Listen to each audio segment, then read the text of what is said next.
भाजपच्या मंत्र्यांमध्ये अजूनही विरोधकांचाच डीएनए आहे असं वक्तव्य खुद्द मुख्यमंत्र्यांनी केलं।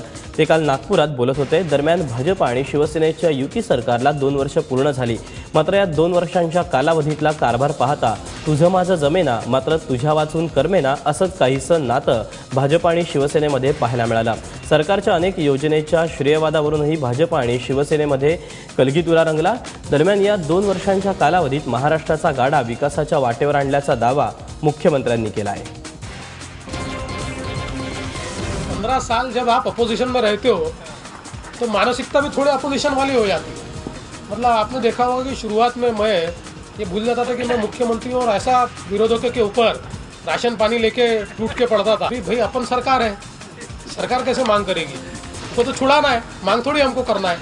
एक थोड़ा सा होता है, इसलिए मैंने मंत्रियों को बताया कि थोड़ा अपनी भूमिकाओं को बदले। मूल रूप से बदल गए हैं, लेकिन कभी कभी वो जो डीएनए हमारे जीन्स जो है पुराने वाले तो उभर के आ जाते हैं। शिवसेनेला भाजपची साथ द्यायची की नाही हे त्यांनी ठरवायचं असं वक्तव्य मुंबई भाजपचे अध्यक्ष आशिष शेलार यांनी केलं। आम्ही तर सेनेला आमच्या सोबत आहे असंच मानतो, आता सेनेचा यात वाटा आहे का हा प्रश्न त्यांनाच विचारला पाहिजे असा टोलाही त्यांनी लगावला। राज्यातील युती सरकारला सत्तेतून 2 वर्ष पूर्ण झाली, त्यानिमित्त ते बोलत होते। तर ही सगळी पालिका निवडणुकीच्या पार्श्वभूमीवरील नौटंकी आहे असं सांगत शिवसेनेच्या अनिल परब यांनी शेलार यांच्यावर जोरदार टीका केली। 60 वर्षाचा बॅकलॉग 60 आठवड्यामध्ये भरीव कामाला सुरुवात करून केलेला आहे। स्ट्रायकिंग रेट जबरदस्त असलेला मुख्यमंत्री महाराष्ट्राला मिळाला आहे आणि त्यामुळे त्या स्ट्रायकिंग रेटमध्ये आमच्या बरोबर शिवसेना आहे असा आमचा समज आणि आमची भूमिका आहे।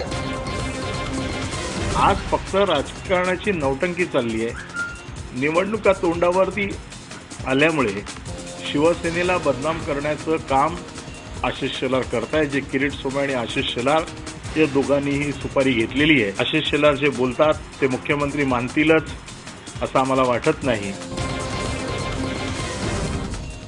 राज्यातील युती सरकारला काल म्हणजे 31 ऑक्टोबरला 2 वर्ष पूर्ण झाली। या 2 वर्षात शेतकरी आत्महत्या, गुन्हेगारी आणि भ्रष्टाचारात राज्य आघाडीवर असल्याची टीका विरोधी पक्षनेते राधाकृष्ण विखे पाटील यांनी केली आहे। पुढे आपण चुकतोय, पुढे आपल्या त्रुटी आहेत, उणिवा आहेत।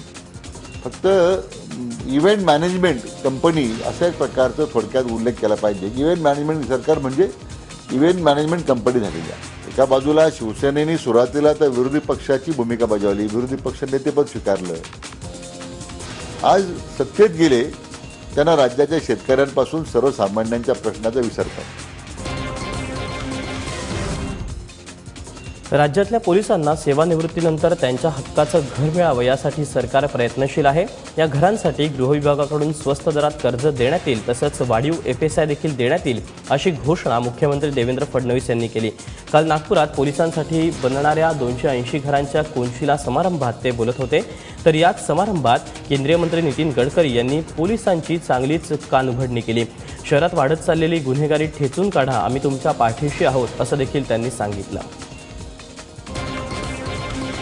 जसं आपण पोलिसांना चांगली घरं देतो म्हणजे किंवा क्वार्टर्स देतो, पण त्याच पोलिसाला रिटायर झाल्यानंतर मात्र राहण्याकरता अनेक वेळा घर नसतं आणि त्यामुळे खूप वेळा आपण बघतो की त्यांची अवस्था अशी होते की रिटायर झाल्यानंतर मुलं सेटल झालेली नसतात, घर सोडावं लागतं आणि अक्षरशः रस्त्यावर याची वेळ येते।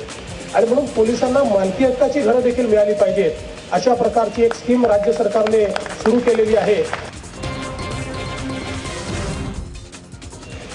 जेवढं गुन्हेगारांना ठोकता तेवढं पूर्ण ठोकून घ्या, काही चिंता करायचं कारण नाही। आणि या शहरातली कायदा आणि सुव्यवस्था आम्ही तुमच्या मागे खंबीरपणे उभा आहोत आणि तुमच्या नेतृत्वाखाली एक गुन्हेगारी प्रवृत्ती ज्या असतील त्या बाबतीत तुम्ही कठोर कारवाई करावी अशी आमच्या दोघांची अपेक्षा आहे। एकीकडे भाजप आणि शिवसेनेच्या युती सरकारला 2 वर्ष पूर्ण झाली असतानाच नीती आयोगानं वार्षिक अहवालाच्या रूपात महाराष्ट्राचं रिपोर्ट कार्डच प्रसिद्ध केलं। नीती आयोगाच्या वार्षिक अहवालात शेतीपूरक योजनांच्या पुढाकारात महाराष्ट्र अव्वल ठरलाय। मात्र असं असलं तरी उद्योगात मात्र महाराष्ट्र 10व्या क्रमांकावर आहे। उद्योगधंद्यांमध्ये आंध्र प्रदेशनं पहिलं स्थान पटकावलंय, तर तेलंगणा 2ऱ्या स्थानावर आहे। माजी महसूल मंत्री एकनाथ खडसे हे सर्व आरोपांमधून निर्दोष सुटतील असा विश्वास सार्वजनिक बांधकाम मंत्री चंद्रकांत पाटील यांनी केला. मुख्यमंत्री देवेंद्र फडणवीस यांनीही खडसेंच्या सुटकेबाबत विश्वास व्यक्त केला. त्यामुळे लवकरच एकनाथ खडसे पुन्हा सरकारमध्ये सामील होतील असा विश्वास व्यक्त केला जातोय. आगामी स्थानिक स्वराज्य संस्थांच्या युतीसाठी भाजपनं नव्हे तर शिवसेनेनं भाजपला झुलवत ठेवल्याची टीका कृषीमंत्री पांडुरंग फुंडकर यांनी केली. ते काल सरकारच्या द्विवर्षपूर्तीनिमित्त अकोल्यात बोलत होते.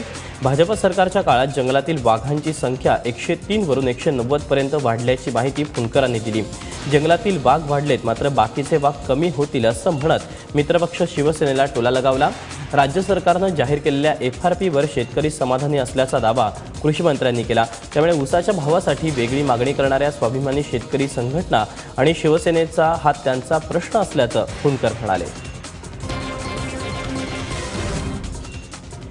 ऊस दरावरून स्वाभिमानी शेतकरी संघटना आक्रमक झाली आहे. ऊस दराविषयी बैठक निष्फळ ठरल्यानं ज्या ठिकाणी ऊस तोडणी सुरू आहे त्या ठिकाणी शिवारात जाऊन स्वाभिमानी शेतकरी संघटनेनं आंदोलन सुरू केलं आहे. काल आंदोलकांनी हळदीमध्ये सुरू असलेली ऊसतोड रोखून मजुरांना पळवून लावलं तर ट्रॅक्टरमधील हवा सोडून कारखान्याकडे जाणारा ट्रॅक्टर रोखून धरला. डॉक्टर DY पाटील कारखान्याच्या गट ऑफिसलाही यावेळी टाळं ठोकण्यात आलं. येत्या काळात ऊस दराचा संघर्ष अधिक तीव्र होण्याची शक्यता आहे. ठाणे जिल्ह्यात विविध ठिकाणी रस्ते आणि पुलाची बांधणी करण्यात येणार आहे अशी माहिती ठाण्याचे पालकमंत्री एकनाथ शिंदे यांनी दिली. ते काल राज्य शासनाच्या द्विवर्षपूर्तीनिमित्त बोलत होते. राज्य रस्ते विकास महामंडळ MMRDAच्या माध्यमातून ठाणे खाडीवर तिसरा पूल उभारण्यात येणार आहे ज्याची किंमत 759 कोटी आहे. तर ठाणे ते बोरिवली दरम्यान बोगदा तयार केला जाणार आहे ज्याची अंदाजे किंमत 3000 कोटी इतकी आहे. या आराखड्याला पायाभूत सुविधा समितीनं मंजुरी दिली आहे. लवकरच हा प्रस्ताव राज्य मंत्रिमंडळाच्या मंजुरीसाठी शासनाकडे पाठवण्यात येईल. सोबतच ठाणे शहर हे लवकरच मेट्रोच्या नकाशावर पाहायला मिळेल अशी माहितीही एकनाथ शिंदे यांनी दिली आहे. ठाणे खाडीवर तिसरा पूल देखील वाहतूक कोंडीच्या दृष्टिकोनात अतिशय महत्त्वाचा आहे. त्याला देखील पायाभूत सुविधा समितीने मंजुरी दिलेली आहे. निविदा प्रक्रियेचं काम सुरू आहे. सगळ्यात महत्त्वाचं म्हणजे ठाणे बोरिवलीच्या दरम्यानचा जो एक टनेलचा प्रकल्प हाती घेण्याचा प्रयत्न या ठिकाणी झालेला आहे. आपल्याला सगळ्यांना माहीत आहे की ठाण्याहून बोरिवलीला जायला 1 ते 1.5 तास 2 तास लागतात वाहतूक कोंडीमध्ये अडकल्यामुळे आणि हा 10 मिनिटावर ठाणे बोरिवली हे अंतर येऊ शकतं आणि त्यासाठी देखील पायाभूत सुविधा समितीने मंजुरी दिलेली आहे. त्याचं DPR बनवण्याचं काम सुरू आहे.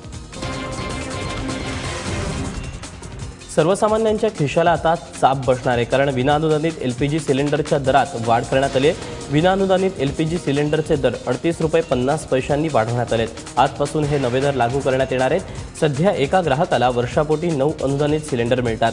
त्यामुळे 10वा सिलेंडर विकत घेताना तुम्हाला दरवाढीचे अतिरिक्त पैसे मोजावे लागतील.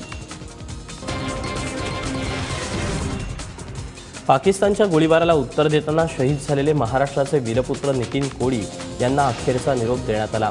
सांगलीतल्या मूळ गावी दूधगावात त्यांच्यावर अंत्यसंस्कार करण्यात आले. मुलगा देवराज आणि भाऊ उल्हास यांनी नितीन यांना मुखाग्नी दिला.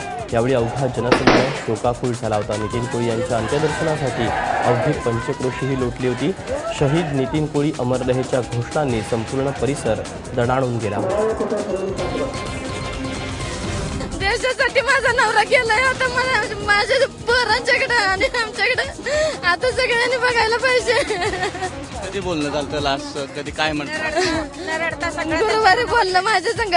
मला प्रत्येक वेळेस येताना ते फोन करते ते पण याच वेळेस फोन केला नाही. माझ्या पोरग्याचा माझा अभिमान आहे खरं. माझ्या या बारक्या पोराने आता काय करायचं हे माझा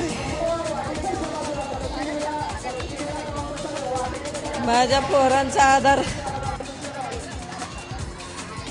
भारत सरकारनं काहीतरी केलं पाहिजे. ब्रिटिशांनी मुंबईत बांधलेल्या इमारती हे मुंबईचं वैभव मानलं जातं. मुंबईत येणाऱ्या प्रत्येकाला हे वैभव अनुभवता यावं यासाठी मुंबई अर्बन सफारी सुरू करण्यात आली आहे. भरत गोठेसकर यांच्या संकल्पनेतून सुरू झालेल्या सफारीचा मनसे अध्यक्ष राज ठाकरे यांच्या हस्ते शुभारंभ करण्यात आला. मुंबईच्या या हेरिटेज वारशाबाबत सर्वसामान्यांना ही माहिती मिळावी यासाठी गोठेसकर यांनी हेरिटेज वॉकची सुरुवात केली होती. मात्र सगळ्यांना चालत जाणं शक्य नसल्यानं खाकी टूर्सच्या माध्यमातून ही सफारी सुरू करण्यात आली आहे.